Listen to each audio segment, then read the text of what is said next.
بسم اللہ الرحمن الرحیم سبحان اللہ و بحمدہ سبحان اللہ العظیم سبحان اللہ و بحمدہ سبحان اللہ العظیم.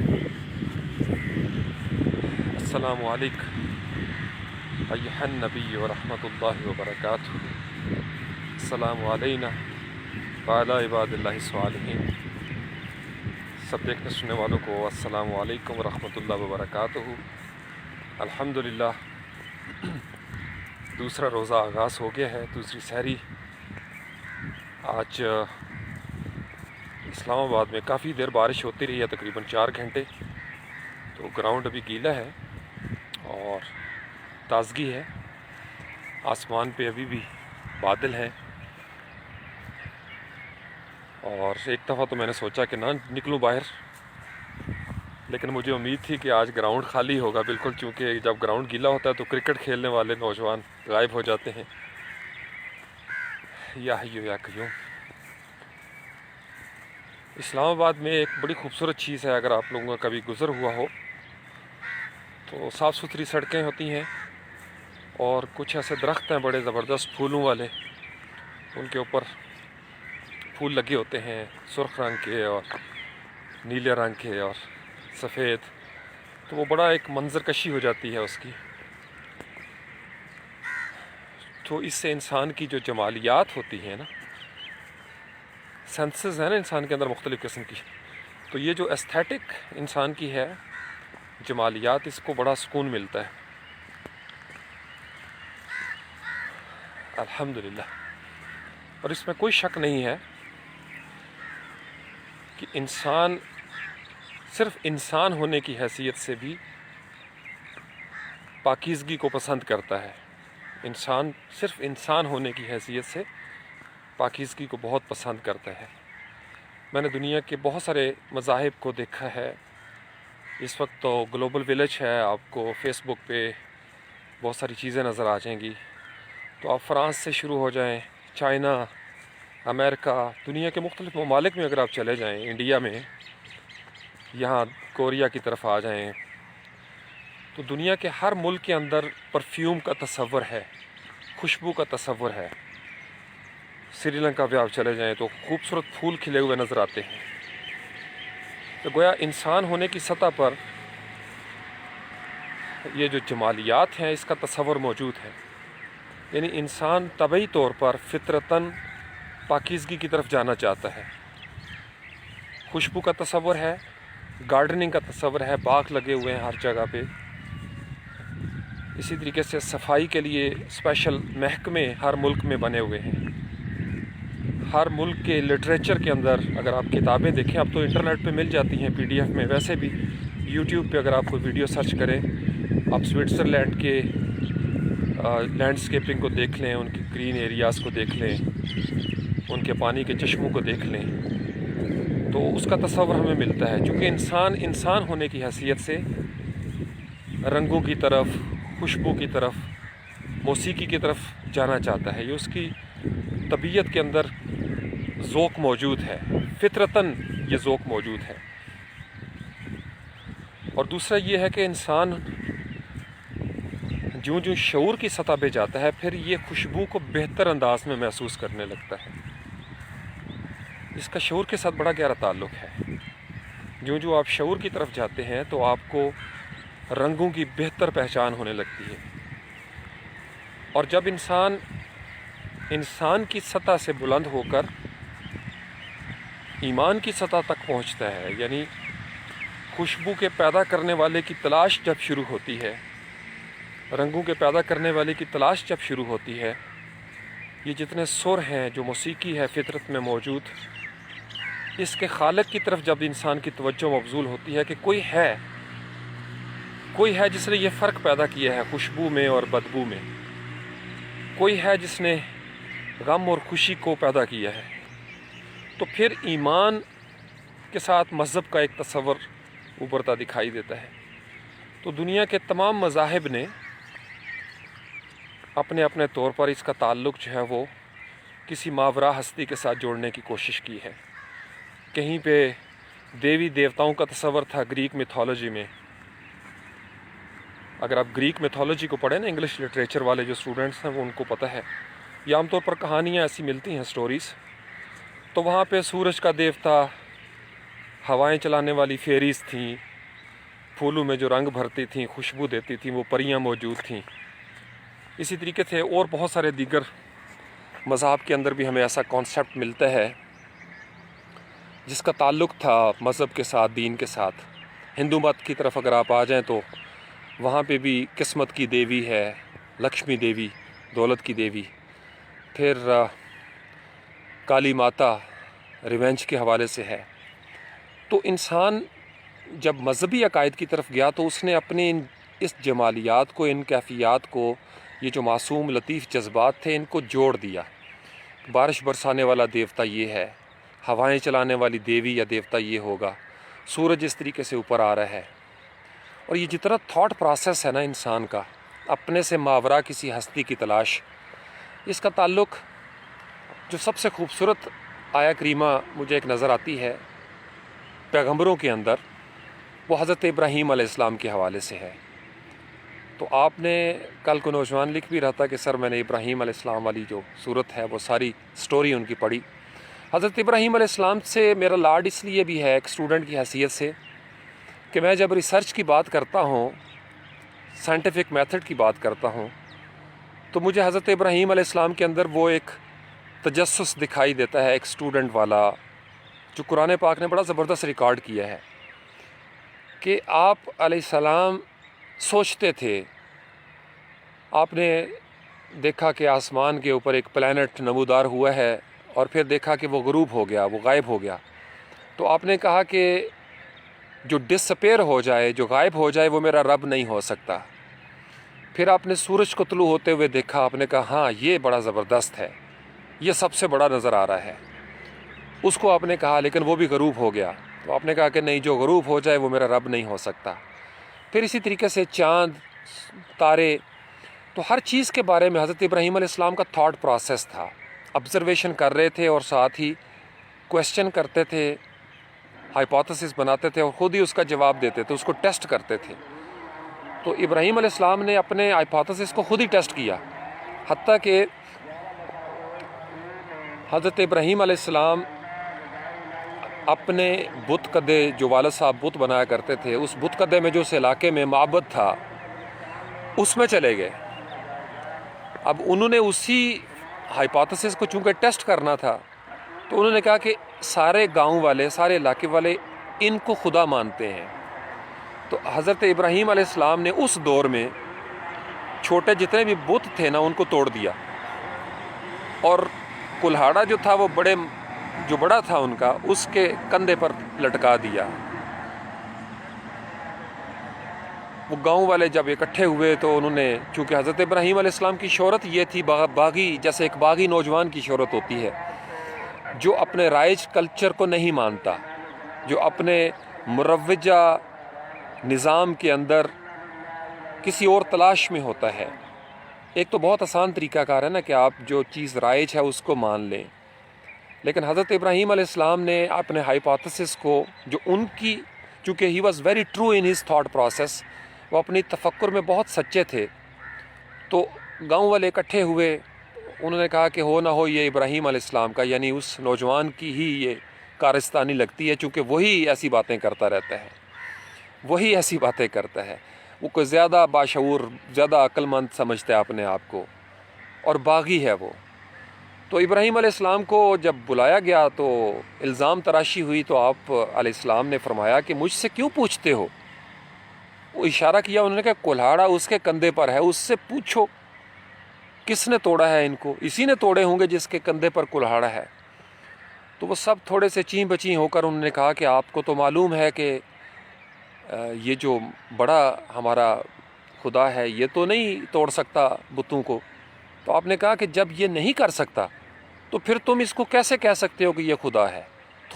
تمہارے لیے یہ کس کام آ سکتا ہے جب یہ موو نہیں کر سکتا، دیکھ نہیں سکتا، سن نہیں سکتا، بول نہیں سکتا، اس کو پتہ نہیں ہے.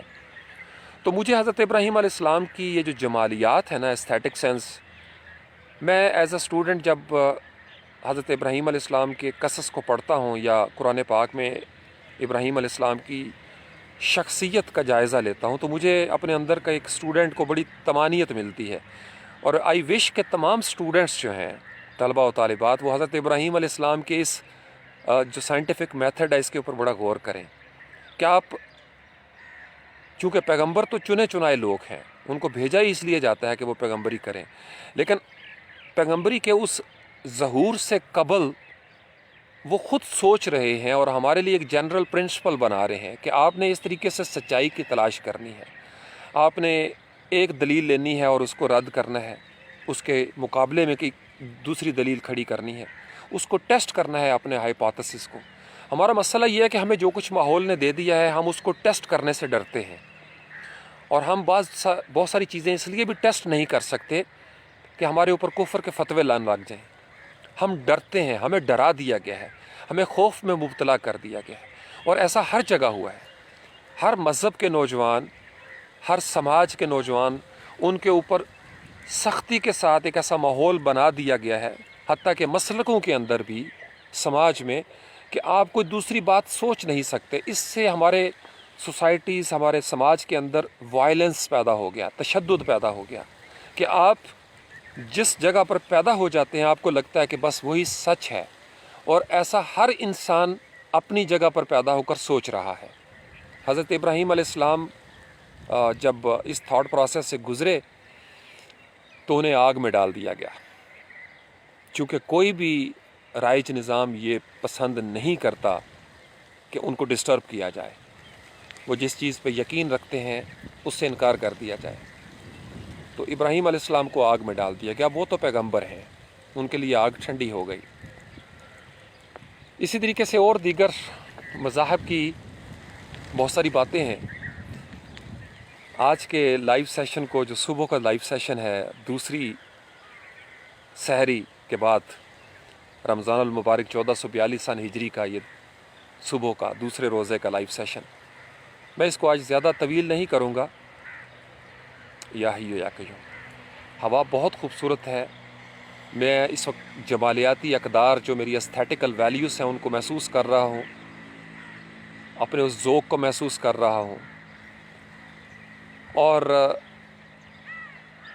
یہ ضرور اناؤنس کرنا چاہوں گا کہ آج رات کو 10 بجے انشاءاللہ، بشرط زندگی رہی تو دوسرے روزے کی افطاری کے بعد اور نماز عشاء اور تراویح وغیرہ کے بعد رات کو 10 بجے انشاءاللہ تعالی آج کا جو لائیو سیشن ہوگا وہ بہت اہم ترین لائیو سیشن ہوگا انشاءاللہ تعالی۔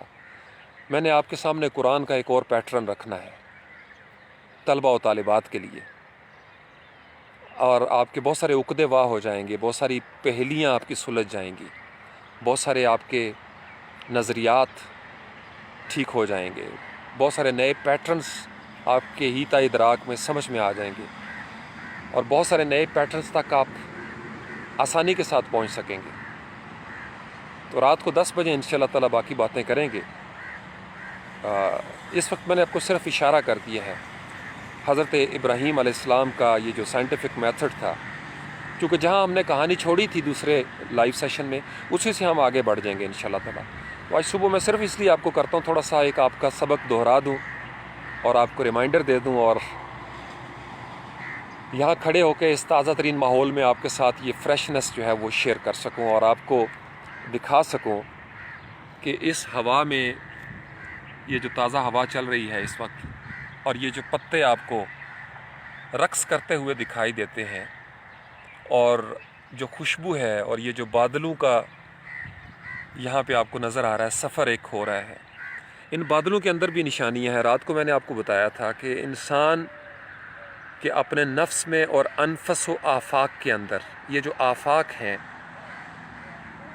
ان کے اندر نشانیاں ہیں، کیسے بادل بنتے ہیں، کیسے ہوائیں ان کو اڑا کے لے کے جاتی ہیں۔ پرندوں کو قرآن کہتا ہے کہ پرندوں کو کون ہوا میں رو کے رکھتا ہے، اور یہ جو تمہارے بڑے بڑے جہاز ہیں، کشتیاں، ان کو پانی کی سطح پر کون قائم رکھتا ہے؟ ہم ہی تو ہیں۔ پھر اللہ کریم پرندوں کے حوالے سے کہتے ہیں کہ وہ کیسے اپنی ڈائریکشن کو یاد رکھتے ہیں۔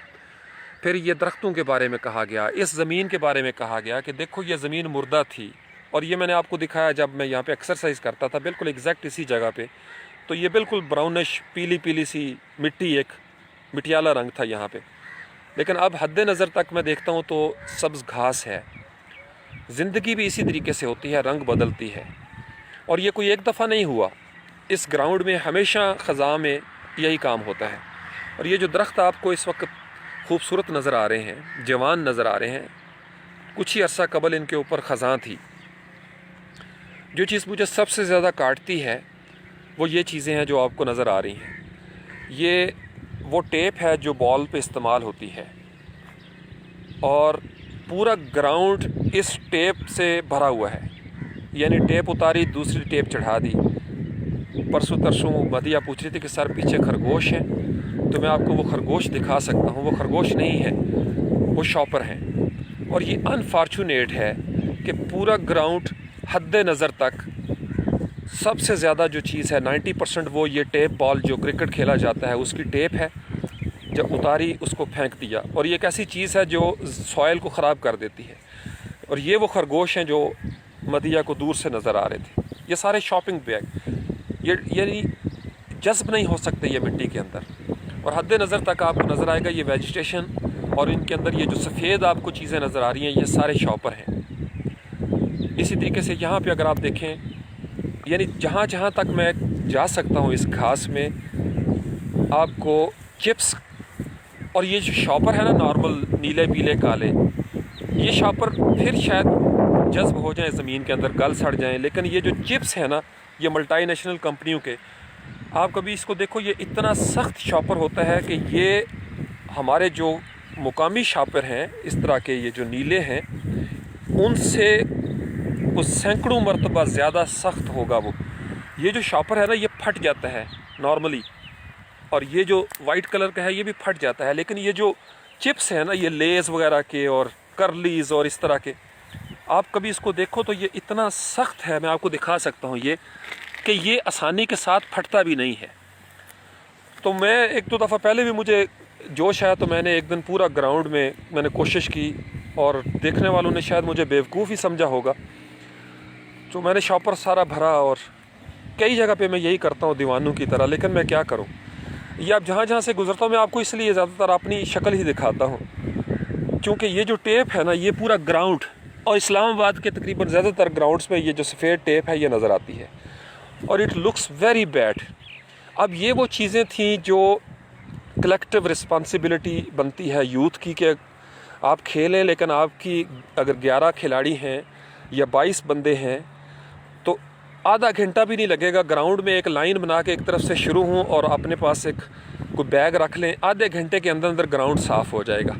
یہ وہ سوئک ٹریننگ تھی جس کے لیے میں تڑپتا ہوں کہ کاش ہمارے تعلیمی اداروں کے اندر، ہمارے کالجز میں، ہماری یونیورسٹیز میں یہ سوئک ٹریننگ ہمیں دے دی جائے۔ اور یہ وہ اسلام ہے جس اسلام کو میں مانتا ہوں اور میں سمجھتا ہوں، اور میرا عقیدہ ہے، اور میں نے بچپن سے یہی تربیت لی ہے کہ یہی اسلام ہے، الطہور و شطر الایمان والا۔ لیکن انفارچونیٹ ہے کہ ہمیں بس احساس تک نہیں دلایا گیا۔ تو شہریوں کی یہ ذمہ داری ہے کہ ہماری ایستھیٹک جو ہے وہ تباہ ہو گئی بالکل، اور اس میں صرف قصور ہمارا نہیں ہے۔ اسلام آباد کے لیے جیسے سی ڈی اے کا عملہ ہے، اب اگر آپ دیکھیں تو جو اس کام کے لیے مقرر کیے گئے تھے وہ پتہ نہیں کہاں استعمال ہو رہے ہیں، کن گھروں میں وہ جاتے ہیں، وہ فنڈز کہاں پہ جا رہے ہیں۔ اور اس پورے گراؤنڈ میں یہ جہاں پہ میں دیکھ رہا ہوں، دور دور تک مجھے کوئی ڈسٹ بن نظر نہیں آ رہی، کوئی ٹریش کین نظر نہیں آ رہا، آپ سمجھ رہے ہیں؟ تو یہ ایک انٹیگریٹڈ پرابلم ہے۔ اور اگر فرض کر لیں کہیں پہ ٹریش کین ہے، ڈسٹ بن لگے ہوئے ہیں، تو وہ بھرے ہوئے ہیں۔ زیادہ تر لاہور میں آپ چلے جائیں، لاہور کی گلیوں میں بھی یہی کام ہو رہا ہے۔ اس شاپر نے، اس میں کوئی شک نہیں ہے کہ بیڑا گرک کر دیا ہے۔ اب اس کا تیسرا بڑا جو سب سے ایک عدل نہ ہونے کی وجہ سے جو ہمارے ساتھ سلوک ہوتا ہے کہ کبھی کبھار جوش آتا ہے، ہماری حکومتوں کو پالیسیز بنتی ہیں، اور پھر اس کا بھی گراس روٹ لیول پہ اثر ہونا شروع ہو جاتا ہے، جو غریب دیہڑی دار ہیں یا غریب آبادیاں ہیں۔ آسان سا کام یہ تھا کہ اس کا الٹرنیٹیو تلاش کیا جاتا گورنمنٹ لیول پہ، اور وہ فیکٹریاں جہاں سے یہ پولیتھین بیگ بن رہے ہیں اور ان سے بھی زیادہ سخت یہ جو ملٹی نیشنل کمپنیوں کے یہ جو چپس وغیرہ آ رہے ہیں، بڑے سخت قسم کے شاپر، یہ کسی طریقے سے رک جاتے ہیں۔ تو آپ دیکھیں گے کہ یہ چپس کے شاپرز کے اوپر پابندی نہیں لگتی، لیکن جو عام گھروں میں آلو جس میں آتے ہیں یا پیاز، اور وہ نرم شاپر ہے، اس کے اوپر پابندیاں لگ جائیں گی۔ ہفتہ 10 دن جوش آئے گا، اس کے اوپر جرمانے رکھے جائیں گے، دکان جو غریب دکاندار بیٹھا ہوا ہے اس کے اوپر پابندیاں لگا دی جائیں گی۔ فیکٹری کو پیچھے سے نہیں روکا جائے گا، جو گراس روٹ لیول ہے نا، جہاں سے برائی کا آغاز ہو رہا ہے، وہاں سے برائی نہیں روکی جاتی۔ سیم یہی کام ہو رہا ہے وہ سگریٹوں کی ڈبیوں کے ساتھ ہی، کہ اوپر بدنما قسم کی تصویریں سکھ مینٹیلٹی کے ساتھ وہ لگا دیں، لیکن جہاں سے وہ شروع ہو رہا ہے گراس روٹ لیول سے، وہ اس پہ پابندی نہیں لگائیں گے۔ آپ سمجھ رہے ہو؟ یعنی ہم کوئی ایک پرابلم نہیں ہے، انڈیویجول کا بھی پرابلم ہے، ٹیچرز، اسٹوڈنٹس، ادارے، سب کو اس طرف توجہ دینی ہوگی، حکومتوں کو اس طرف آنا ہوگا۔ اور اس کی شاید یہ بھی وجہ ہے کہ ان کے جو محلے ہیں نا، ان کی جو گلیاں ہیں، ان کے جو سیکٹر ہیں، وہ صاف ستھرے ہیں، اس کے لیے اسپیشل صفائی کا عملہ۔ اور بعض اوقات مجھے لگتا ہے کہ ملک کے اندر جو صفائی کا عملہ ہے وہ شاید اسی جگہ پہ فوکس ہو گیا ہے کہ بس یہ بادشاہوں نے جہاں سے گزرنا ہے، یہاں سے کوڑا کرکٹ کا ڈھیر اٹھا دو۔ اور کچھ منیر نیازی مرحوم اللہ کریم ان کی مغفرت فرمائے، وہ کچھ شہر دے لوگ بھی ظالم سن، کچھ سانو مرن دا شوق بھی سی۔ تو یہ جو کچھ اونج بھی راہواں اوکھیاں سن، کچھ گل وچ غم دا توک بھی سی، یہ جو کیفیت ہے نا کہ کچھ ہم بھی غافل تھے، کچھ ہمیں تربیت بھی نہیں ملی سوک ٹریننگ، تو پھر یہ گراؤنڈ اسی طریقے سے مجھے نظر آتا ہے۔ گلیاں میں جب گزرتا ہوں، گلیوں میں سے میلاد کی محفلیں ہیں تو گلیوں کو اکھاڑ دیا جاتا ہے، نیٹ کیبل لگانی ہے۔ یہاں پہ میں ابھی اسلام آباد میں آتے ہوئے دیکھا تھا، میرے سامنے نیا ٹیل والے یہاں پہ لگا کے گئے، ایک گھر کے سامنے نیا ٹیل کا کنیکشن، تو انہوں نے فرش کو اکھاڑا، سڑک کو اکھاڑا، اور مزدور بھی تھے، کچھ انہوں نے مٹی ڈالی، کچھ اس پہ اینٹیں وغیرہ سیمنٹ بھی ڈال دیا، لیکن اب میں دیکھ رہا تھا وہ بیٹھ گئی ہے وہ جگہ ہی۔ جب وہ بیٹھ گئی ہے تو یہ جون جولائی اگست ابھی آئے گا تو سارا جو سامن کا پانی ہوگا نا بارش کا، وہ چونکہ گڑھا بن گیا ہے، وہ اس کے اندر جائے گا، اور جہاں جہاں سے وہ پانی جا کے نکلے گا پوری سڑک جو ہے وہ اکھڑ جائے گی۔ اب سمجھ رہے ہو، کوئی ایک پرابلم نہیں ہے، تو حساس بندے جو ہے نا وہ ان کے رونگٹے کھڑے ہو جاتے ہیں۔ ہمارے ہاں سب سے انفارچونیٹ یہ ہے کہ ہم خود شریک جرم نہ ہوتے تو مخبری کرتے۔ ہمارا یہ بھی مسئلہ ہے کہ میں اپنے آپ کو ہمیشہ اس لیے شامل کرتا ہوں تاکہ کوئی یہ نہ سمجھے کہ جیسے ہمارے ہاں ایک کلچر بن گیا ہے کہ یار یہ جو پاکستانی قوم ہے یہ ایسا کرتی ہے۔ نہیں، میں بھی پاکستانی قوم ہوں، آپ بھی پاکستانی قوم ہے، ہم سب کی یہ مشترکہ ذمہ داری ہے۔ میں نے آج تک کسی گراؤنڈ میں کوئی شاپر یا چپس کا، یہ آج تک یہ میری ذمہ داری تھی، میں انڈیویجول لیول پہ ایسا کرتا ہوں۔ اور جہاں جہاں میں ایز اے لیکچرر جو میرا ایک کریئر تھا، میرے اسٹوڈنٹس جہاں جہاں ہوں گے انشاءاللہ وہ بھی کبھی چپس نہیں پھینکیں گے اس طریقے سے، یہ پیکٹ وہ نہیں پھینکیں گے۔ میرے اپنے کوٹ کی جیب میں اگر کوئی میں نے ٹافی بھی لی ہے تو اس کا جو ہوتا ہے نا کور، وہ بھی میری جیب میں ہوتا ہے۔ میں اپنی طور پر ضرور کوشش کرتا ہوں کہ جتنا میں کر سکوں کم از کم میں اس کو مینج کر سکوں۔ اساتذہ کی بھی بڑی ذمہ داری ہے، ادارے اپنا کام کریں جو اس کام کے لیے وقف ہیں، چونکہ یہ چیزیں بڑھ رہی ہیں۔ میرے دیکھتے دیکھتے 10-12 سال میں گراؤنڈوں کے اندر یہ جو ٹیپ تھی نا، سفید ٹیپ، یہ زیادہ ہو گئی ہے۔ اب نوجوانوں کا کام ہے، انہوں نے کھیلنا تو ہے بیچاروں نے، تو جو یہاں پہ کھیلنے آتے ہیں ان کو کہاں کہاں سے تربیت مل سکتی ہے؟ تربیت کا سب سے افیکٹو ترین جو پلیٹ فارم ہے نا وہ ہے سوشل میڈیا اس وقت، یا الیکٹرانک میڈیا آپ کر لیں۔ ہمارے الیکٹرانک میڈیا پہ بادشاہوں کے قصوں کے علاوہ فرصت ہی نہیں ہے ان کو کہ وہ اس طرح کے پروگرام کریں، وہ کیمرے لے کے آ جائیں اس طرح کے گراؤنڈز میں، اور اگر وہ آئیں گے تو وہ تنقید کریں گے، توہین کریں گے، تضحیق کریں گے، وہ ہمارا ایک بدنما نقشہ دنیا کے سامنے پیش کریں گے جیسے ہم سے زیادہ اجڑ گنوار قوم ہی کوئی نہیں ہے۔ کیمرہ صرف یہ دکھا رہا ہے۔ میں اصلاح کا قائل ہوں، میں یہ کہتا ہوں کہ آپ اس کی گراس روٹ لیول پہ جائیں، آپ نشاندہی کریں کہ یہ ابھی ہو رہا ہے اور یہ کیوں ہو رہا ہے، اس کا جواب دیں، اور پھر میک شور کریں کہ آپ کی ایسی پالیسیز بنے، ایسا انتظامیہ کا عملہ تیار ہو جائے، ایسا مائنڈ سیٹ اپ ہمارا تیار ہو جائے۔ علماء کرام جمعے کے خطبے میں محراب و منبر سے یہی پیغام دیں۔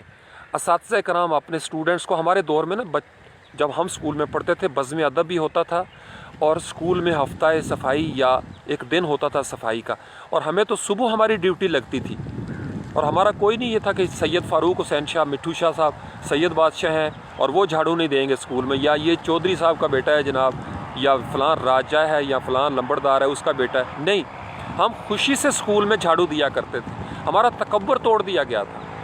تو اب اسکولوں کے اندر بھی وہ ماحول نہیں رہا، عجیب و غریب قسم کی یعنی توہین سمجھی جاتی ہے اپنے اسکول کی چیئر کو صاف کرنا۔ اور اسکولوں کے اندر بھی آپ جا کے دیکھو تو اسی طریقے سے۔ تیسرا مسئلہ وال چاکنگ کا، آپ دیکھ لیں وال چاکنگ کے ساتھ بھی یہی ہوا۔ چوتھا مسئلہ یہ جو آج کل آپ دیکھ رہے ہیں، اور یہ کب سے نہیں ہوتا، کہ ہمارے اندر تشدد اس طریقے سے آ چکا ہے کہ ہمیں ایک صرف موقع چاہیے، ہمیں موقع چاہیے، اور ہم ایک دوسرے کو مارنے کو دوڑ پڑتے ہیں۔ میں نے اتنے کلپس دیکھے، میں روزے کی حالت میں اس کا ذکر نہیں کرنا چاہتا، آپ نے دیکھا میں خاموش ہو جاتا ہوں، میں اس واقعات پہ بولتا نہیں ہوں۔ جو اصل مقصد ہوتا ہے، جو اصل موضوع ہوتا ہے، وہ بہت پیچھے چلا جاتا ہے، کیونکہ پولیس کا جب جسم دکھتا ہے تو میرا جسم دکھتا ہے، جب کسی سویلین کا جسم دکھتا ہے تو میرا جسم دکھتا ہے، تو مجھے ہر طرف سے اپنا ہی نقصان دکھائی دیتا ہے۔ اور جب اس کو اسپیشل مسالے لگا کے وہ ویڈیوز لگائی جاتی ہیں، اب یہاں پہ بھی دو گروہ بتیاں ہو رہی ہیں۔ کچھ لوگ صرف وہ ویڈیوز شیئر کر رہے ہیں جس میں پولیس کو مارتے ہوئے دکھایا گیا ہے، اور کچھ وہ شیئر کر رہے ہیں جس میں لوگوں کو پولیس کو مارتے ہوئے دکھایا گیا ہے۔ تو یہ مسئلے کا حل نہیں ہے، اس سے مسئلہ مزید بگڑ جائے گا۔ تو میں مزید روزے کی حالت میں تلخ نہیں ہونا چاہتا، میں نے آپ کو نشاندہی کر دی، چونکہ بات جمالیات سے شروع ہوئی تھی۔ یہ بڑا ضروری ہے، آپ لوگ کوشش کریں جو سننے والے ہیں، شاپر زمین پہ مت پھینکیں، اس کو ڈسپوز آف کریں اچھے طریقے سے۔ مری میں آپ جاتے ہیں، وہاں پہ یہ چپس جو کھا کے، یہ چپس بہت، میں آپ کو بتاؤں، شاپر اگر ایک نقصان کرتا ہے نا، تو یہ جو چپس کے شاپر ہیں نا، یہ لیز بیس والے جو کرلیز والے ہیں، یہ جو ملٹی نیشنل کمپنیوں کے، یہ 1000 گنا زیادہ اس کا نقصان کر رہے ہیں۔ یا تو اس کا کوئی الٹرنیٹیو تلاش کیا جائے۔ اب حکومتیں عام طور پر شاپروں کے خلاف ایکشن لینے میں زیادہ تندی کا مظاہرہ کرتی ہیں، چونکہ وہ آسان کام ہے، لیکن یہ جو کرلیز اور لیز اور اس طرح کے جو شاپر ہیں سخت قسم کے، آپ کبھی ان کو دیکھیں، وہ چونکہ اس کی ڈبل لیئر ہوتی ہے، کوئی عجیب سا اس کے اندر ایک ایسا مٹیریل ہے جو میں نے اس کو مٹی میں دبا کے بھی دیکھا ہے، وہ جذب ہی نہیں ہوتا، ڈسپوز آف ہی نہیں ہوتا، وہ اتنا سخت قسم کا ہے۔ پھر یہ جو اس طرح کی ٹیپ ہوتی ہے، یہ نقصان دیتی ہے۔ تو وطن ہمارا ہے، یہ زمین ہماری ہے، ہمیں اپنی جمالیاتی اقدار کا خیال رکھنا چاہیے، ہمیں کوشش کرنی چاہیے کہ ہم سب پاکستان کو، وطن عزیز کو صاف رکھیں۔ میں نے آپ کو بتایا سب کی میں بات کرتا ہوں، میری ذمہ داری ہے، آپ کی ذمہ داری ہے، ہم سب کی، والدین کی ذمہ داری ہے، اولاد کی ذمہ داری ہے، گاؤں کے بڑوں کی ذمہ داری ہے، پولیس کی، فوج کی، رینجر کی، سب کی ذمہ داری ہے۔ اسی طریقے سے یہ حکمران جو پالیسی میکر ہیں ان کی ذمہ داری ہے۔ میک شور کیا جائے، یہ جو ہمارے ڈپٹی کمشنر کافی حالانکہ ایکٹیو ہیں یہاں اسلام آباد والے، حمزہ شفقات جو ہیں، لیکن یہ سب یعنی لوپ میں نہیں لیا جاتا۔ لوپ میں جب لیا جائے گا نا سویلین کو اور سب کو، ہم ایک دوسرے کو نا لتاڑنا چاہتے ہیں، ہم ایک دوسرے پہ تنقید تو کرنا چاہتے ہیں، ہم ایک دوسرے کے لیے پوائنٹ تلاش کرتے ہیں کہ میں آپ کو گرا سکوں، آپ مجھے گرا سکیں، لیکن ہم مسئلے کا حل نہیں کرتے، اور اگر کرتے ہیں تو جذبات میں آ کے ایک آدھ دفعہ پالیسی بنتی ہے اور بڑا جوش ہوتا ہے، جیسے روزے میں آپ کو پتہ ہے شروع میں آہستہ آہستہ پہلے عشرے کے بعد روز جوش جو ہے وہ ٹھنڈا ہو جائے۔ ہمیں استقامت چاہیے، اس وطن کے لیے درخت اگانے کی استقامت چاہیے، پھول اگانے کی استقامت چاہیے، صفائی ستھرائی کی ہمیں استقامت چاہیے، جہالت کے خلاف ہمیں استقامت چاہیے۔ جیسے یہ پالیسیز بنتی ہیں کوئی ٹی وی پہ یا کوئی عدل کے حوالے سے، تو ہم الیکٹرانک میڈیا کا بہترین استعمال کریں۔ ہمارے پرائم ٹائم میں ایسے پروگرام ہونے چاہیے، نوجوانوں کو اسکولوں پہ، کالجوں پہ ہر روز یہ تربیت تھی جس کی ضرورت تھی، یہ وزڈم تھی جو ہمارے پاس نہیں رہی۔ تو ہمارے پاس ڈیٹا بھی بہت ہو گیا، انفارمیشن بھی بہت ہوگی، کتابیں ایک سے بڑھ کر ایک ہیں، لیکن ہم نالج اور وزڈم کے اس بڑے محروم ہو گئے ہیں، بڑی عجیب سی محرومی ہے۔ ورنہ یقین مانیے، میں نے آپ کو بتایا تھا کہ ہر انسان کو، چونکہ انسانوں کی آبادیاں جہاں پہ ہیں وہاں پھول بھی ہیں، گارڈننگ بھی ہے، مجھے سم ٹائمز لگتا ہے کہ یہ جو اس طرح کا رویہ ہے نا، یہ انسانی رویہ نہیں ہوتا۔ تو یہ قرآن پاک کی وہ آیت ہے کہ چپائیوں سے بھی بدتر زندگی ہو جاتی ہے کچھ لوگوں کی۔ تو ہم شاید غصے میں، ریونج میں اپنے ساتھ ہی اپنا نقصان کر رہے ہیں۔ ہیونگ سیڈ دیٹ، بہت ساری دعائیں آپ لوگوں کے لیے، آپ کی تازگی کے لیے، آپ کی شگفتگی کے لیے۔ اللہ کریم آپ کو خوشبو ساز کرے، خوشبو کی پہچان عطا کرے۔ اللہ کریم آپ کو فطرت کے چھپے ہوئے سروں کو سننے کی توفیق عطا فرمائے۔ اللہ کریم آپ کو اپنے رنگ میں رنگ دے، تاکہ آپ کے رنگ جاگ جائیں اور آپ اس دھرتی ماں کے رنگوں کو بھی سنبھال سکیں، بچا سکیں۔ ہم ایک دوسرے کو کوشش کر سکیں کہ بغیر توہین، تضحیک اور تحقیر کیے ہوئے ہم سنوار سکیں، کیونکہ ہم سب کی ذمہ داری ہے۔ میں تو نہیں بھاگ رہا اور میں آپ کو بھی یہی کہتا ہوں جن کی میرے ساتھ نسبت ہے، جہاں جہاں سے آپ گزریں کم از کم وہاں وہاں خوشبو ہونی چاہیے، کم از کم وہاں وہاں شاپر نہ گرے، کم از کم وہاں وہاں آپ بیشک چھوٹی سی چڑیا ہیں نا، لیکن اپنے حصے کا کردار ادا کریں۔ ابراہیم علیہ السلام انڈیویجول، انہوں نے اپنی ایک سوچ بچار کی، تو ہم اکیلے نہیں ہوتے، جب ہم سوچتے ہیں تو اس کے بڑی برکت کے اثرات ہوتے ہیں۔ میں بھی سوچ رہا ہوں، آپ بھی سوچیں اور ہم عمل کی دنیا میں آ جائیں اور کوشش کریں کہ آج سے میں یہ کام نہیں کروں گا، تو آہستہ آہستہ بات پھیل جاتی ہے، ٹریننگ کا ماحول بن جائے گا انشاءاللہ تعالی۔ آپ کو شاید آواز آ رہی ہو، ہوا کی آواز بھی ہے، ہوا میں تازگی بھی ہے، ہوا میں خوشبو بھی ہے، ہوا میں نغمے ہیں، ہوا میں ذکر ہے، ہوا میں سکون بھی ہے۔ ہوا پیغام رساں ہے، پیغام بر ہے، پیغام لے کے آ رہی ہے۔ پتہ نہیں کتنے صالحین سے ٹکرا کے یہ ہوا آ رہی ہے۔ بہت سے لوگ صبح تلاوت کی آوازیں آتی رہتی ہیں یہاں پہ، تو بہت اچھی چیزیں بھی ہیں۔ میں نے اپنی آنکھوں سے بہت سے نوجوانوں کو دیکھا بھی ہے گراؤنڈ کی صفائی کرتے ہوئے یہیں اسلام آباد میں۔ تو اللہ کریم سارے نوجوانوں کا شعور بلند کر دے اور ان سب کو پتہ ہو کہ یہ گراؤنڈ، چونکہ میں آپ کو دکھا سکتا ہوں ابھی وہ نوجوان جو کہ آنا شروع ہو گئے ہیں، یہاں سے بیک کیمرے پہ آپ دیکھیں گے وہ دور تک یہ ساری سفید ٹیپ ہے، میری بڑی جان جاتی ہے اس سے۔ یہ والا ایریا جو ہے نا یہ صاف ہے، چونکہ یہ کل پرسوں یہاں پہ صفائی کر رہے تھے، یہ نوجوان تھے کچھ، تو آدھے سے زیادہ گراؤنڈ انہوں نے صاف کیا ہوا ہے، اور کچھ ایسا ہے جو وہ دوسرا حصہ ہے، وہ نیچے والا گراؤنڈ جہاں کرکٹ کھیلی جاتی، کیونکہ یہ فٹ بال کا ہے، یہ پول آپ کو نظر آ رہے ہوں گے۔ تو اگر ہم چاہیں تو ہم اس کی مینج کر سکتے ہیں، اور ہر جگہ پہ یہی حال ہے۔ آپ لاہور پہ چلے جائیں، کراچی میں بھی آپ لوگ دیکھ لیں، پشاور میں بھی یہی ہے۔ یا تو ٹیم کے جو کیپٹنس ہیں وہ میری بات اگر سن رہے ہیں یا ان تک پہنچ جائے کہ وہ میچ کھیلنے سے پہلے اور میچ کھیلنے کے بعد لائن بنا لیا کریں۔ کتنی دیر لگتی ہے؟ 10 منٹ بھی نہیں لگیں گے، وہاں سے شروع کریں، ایک فن ہو جائے گا، اور سارا کچھ اکٹھا کر کے۔ اور حکومتوں کو میں ریکویسٹ کرتا ہوں، جو فنڈز یہاں پہ مل رہے ہیں ان کو، ان سے پوچھیں وہ کدھر گئے۔ کم از کم ہر گراؤنڈ میں جہاں اسٹوڈنٹس کھیلتے ہیں انہوں نے جانا تو، اور کہاں جائیں، وہ کھیلیں گے تو صحیح نہ۔ وہ شکر ہے کہ یہ اسلام آباد میں پھر بھی کچھ گراؤنڈس ہمیں مل جاتے ہیں، تو ٹریش کینس لگا دیں۔ اچھا کئی جگہ پہ نا حکومت نے ٹریش کین لگائے بھی ہیں، تو لوگ وہاں سے توڑ کے بیچ دیتے ہیں، جیسے لاہور میں گٹروں کے ڈھکنے اٹھا کے بھی کئی بیچ دیتے ہیں۔ ہر جگہ پہ ایسا نہیں ہوتا، لیکن ہوتا بھی ہے۔ تو آپ نے بتایا ہر طرف سے ایک پرابلم ہے، تو کلیکٹیو فیلئر آ رہا ہے ہمارا، یعنی بعض اوقات حکومت کرتی ہے، ہم اکھاڑ دیتے ہیں۔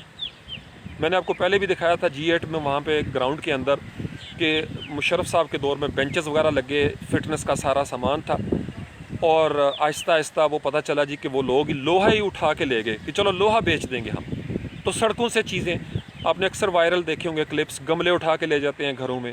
ہم سب یعنی ہم پرندہ پکڑ کے نا پنجرے میں ڈالنا چاہتے ہیں، ہم کہتے ہیں ہمارے گھر میں یہ پرندہ آ جائے۔ نہیں، اپنے گھر کا ماحول ایسا بنا دیں۔ یہاں اسلام آباد میں نا کبوتر ہیں، آزاد پھرتے رہتے ہیں، سارے یہاں پہ ان کو دانہ ڈالتے ہیں، کسی نے گھر میں ان کو قید نہیں کیا ہوا۔ پرندوں کو آزاد رہنے دیں، گھر کا ماحول ایسا بنائیں، درخت اگائیں، اور وہاں پہ پرندے آئیں گے۔ میں گجرات جاتا ہوں تو بڑے پرندے آتے ہیں، اور میری کوشش ہوتی ہے میں اور زیادہ پھلدار درخت وہاں پہ اگا سکوں، زیادہ طوطے آئیں، زیادہ چڑیاں آئیں، ان کو توت کھانے کو مل جائیں، ان کو امرود کھانے کو مل جائیں، لیمو ان کا، مالٹے، ان کو سارا کچھ مل جائے۔ تو ہم چاہیں تو کر سکتے ہیں ایسا۔ تو بہت سارے رینڈم میسیجز ہیں اس کے اندر، بہت ساری دعائیں آپ سب لوگوں کے لیے۔ سبحان ربک رب العزت عما یصفون وسلام علی المرسلین والحمد للہ رب العالمین۔ آج رات کو 10 بجے انشاءاللہ بشرط زندگی لائیو سیشن ہوگا۔ بہت ساری دعائیں آپ کے لیے۔ السلام علیکم ورحمۃ اللہ وبرکاتہ۔